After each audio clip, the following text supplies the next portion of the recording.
All right, welcome to this high stakes explainer. Today we're unpacking a really gripping narrative that forces us to look at a terrifyingly plausible scenario. Imagine a completely broken school system. Authorities are powerless, abusers are just running rampant, and the only viable solution left is, well, something completely radical. Just a quick heads up before we really get going, this story does deal with some heavy themes, including bullying and suicide. We're going to break down the core themes of justice, corruption, and vengeance found in the hit story Teach You a Lesson. So get ready, because we're looking closely at how systemic rot can push individuals to their absolute limits, and what actually happens when someone finally pushes back. Okay, let's dive into this. The catalyst for our entire story begins at Daehan High School with an absolute tragedy. A student named Daesok jumps off the school building, taking his own life. And why? Because he was relentlessly and brutally bullied by a classmate named Junyoung. But the most horrifying part of this whole scenario isn't just the bullying itself, it's the deafening silence around it. Imagine the sheer helplessness of knowing the teachers just looked away. The police completely bought off. The very people meant to protect Daesok completely abandoned him. It raises this profound question. When the system protects the wicked, how far must one go to actually find justice? To really understand this school environment, you have to realize that this wasn't a place of learning anymore. It was a literal battleground. Bullies operated with terrifying impunity. Junyoung wasn't just some strong kid. He was untouchable. Why? Because his father, Gwangpyo, was a wildly powerful and corrupt politician. When perpetrators know for a fact they face zero consequences, their cruelty literally knows no bounds. They drove victims, like another student, Kongmin, to the very brink of suicide, all while the entire student body just watched, totally paralyzed by fear. Enter our radical solution. Right as a student is being brutally beaten in the hallway, this explosive new figure arrives on the scene. His name is Hwajin Na, and he doesn't bring a notepad, folks. He brings his fists. He physically beats the bullies down and confidently introduces himself as an inspector for a brand new, highly classified government agency, the Educational Rights Protection Bureau, or ERPB. And when they say unconventional means, they mean he literally fights corruption with his bare hands. The ERPB was created specifically to be the ultimate equalizer for these untouchable elites who think their money and political ties can just buy their way out of murder. And this brilliantly illustrates just how satisfyingly brutal Hwajin's methods are. He doesn't just give Junyoung detention. No way. He physically drags him through the school and forces him to scrub toilets. But Hwajin isn't just a brawler. He's a master tactician. When Junyoung's politician father, Gwangpyo, tries to use his power to get Hwajin fired, the ERPB systematically leaks Gwangpyo's long history of bribery and corruption straight to the media. The father is arrested, his reputation is completely obliterated, and Junyoung instantly transforms from an untouchable king into a humiliated outcast. Driven completely mad by this downfall, Junyoung eventually snaps. He actually attempts to burn his former friends alive in a classroom. Hwajin intervenes, of course, but not just to put out the fire. He's there to break Junyoung mentally. He forces the bully to finally confront the sheer crushing weight of his actions.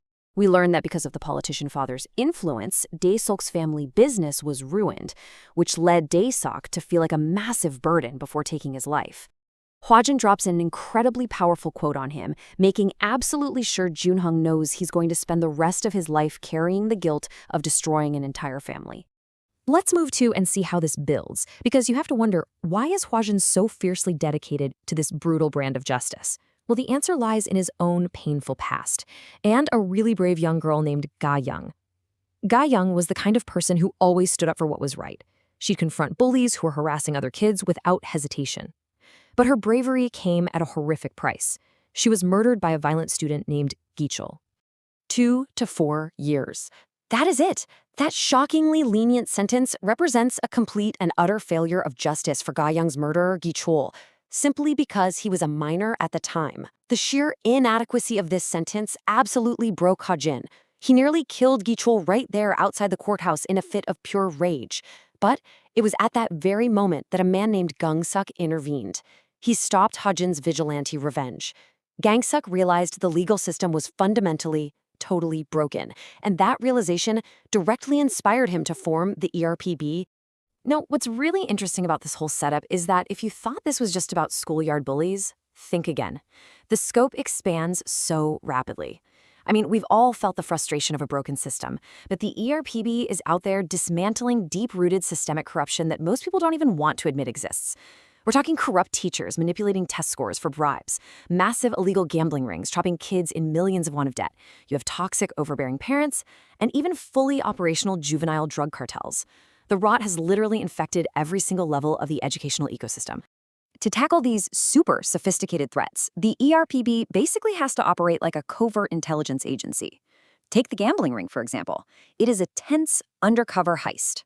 First, Deputy Director Guangde goes in posing as a student. He intentionally gets indebted and severely beaten by loan sharks. But you guessed it, it's a trap. While he's in there, he hacks their proxy servers from the inside, secretly sending his exact location for Huajin to breach the compound and completely obliterate the gang. It is just tactical perfection. But you know, sometimes the villains aren't gangsters at all. They are the parents themselves. We get introduced to the truly heartbreaking arc of a student named Hyukmin. His ambitious mother was so obsessed with getting him into medical school that she literally forced illegal ADHD narcotics down his throat to keep him awake and studying. It was completely destroying his mental and physical health. So how does Huajin handle a monster like this? He ruthlessly subjects the mother to her own suffocating control tactics. He places her under strict house arrest, controlling her eating, sleeping, and movements. He forces her to endure the exact same agonizing pressures she inflicted on her own son. So the crucial point is, while the ERPB is busy cleaning up these schools, a massive storm is brewing in the background. Gae Young's murderer, Gi Chul, he serves his laughably short sentence and gets released. And instead of, rehabilitation, he heads right back into the school system to establish a highly organized juvenile drug cartel. And it gets worse. He actually aligns himself with a corrupt politician named Gi Tai, effectively weaponizing public opinion and the law itself to try and destroy the ERPB once and for all. The tension finally reaches a boiling point when Gi Chul intentionally provokes Huajin by insulting the memory of the murdered Gae Young. And right there, in front of a crowd, Huajin seemingly snaps. He violently punches Gi Chul in public.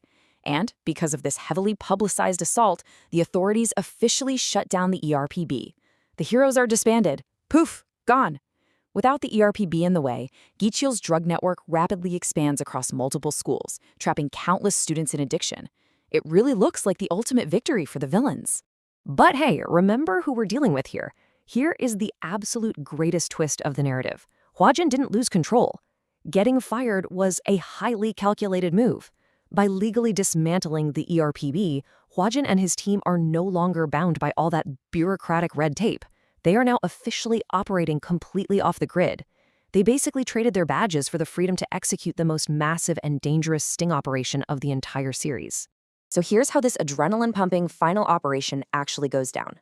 The now rogue ERBB activates a secret network of undercover students and previously saved teachers to place massive fake drug orders. This instantly drains Gi Chul's entire supply chain, which forces a panicked cartel out into the open, right into the ERBB's full-scale ambush. The raid culminates in this bloody, brutal final confrontation between Huajin and Gi Chul. During the total chaos of the fight, Huajin actually takes a knife to the body just to protect a student. Bleeding and absolutely furious, he beats Gi Chul into total submission. Gi Chul tries to goad him, trying to push him into committing murder, but Huajin holds back. Instead of succumbing to pure vengeance, he honors Gae Young's memory. He spares the killer, leaving him with these haunting words: "If you get a chance, try to live your life on the right path." It's just a wildly powerful moment of restraint from a man who uses violence as a tool, but absolutely refuses to let it become his identity. Which brings us to a final, really provocative thought. The ERPB operates in a deep moral gray area. I mean, they use fear, intimidation, and raw violence to achieve their goals. But they only exist because the legitimate systems, the schools, the police, the courts, were deeply, fatally corrupted by money and power. It forces all of us to ask, if the system actually worked, would we even need the ERPB? Are state-sanctioned vigilantes a cure for the disease? Or are they just a symptom of a fatally broken society? Think about that as you reflect on this story. Thank you so much for joining me on this deep dive into the mechanics of justice and corruption. See you next time.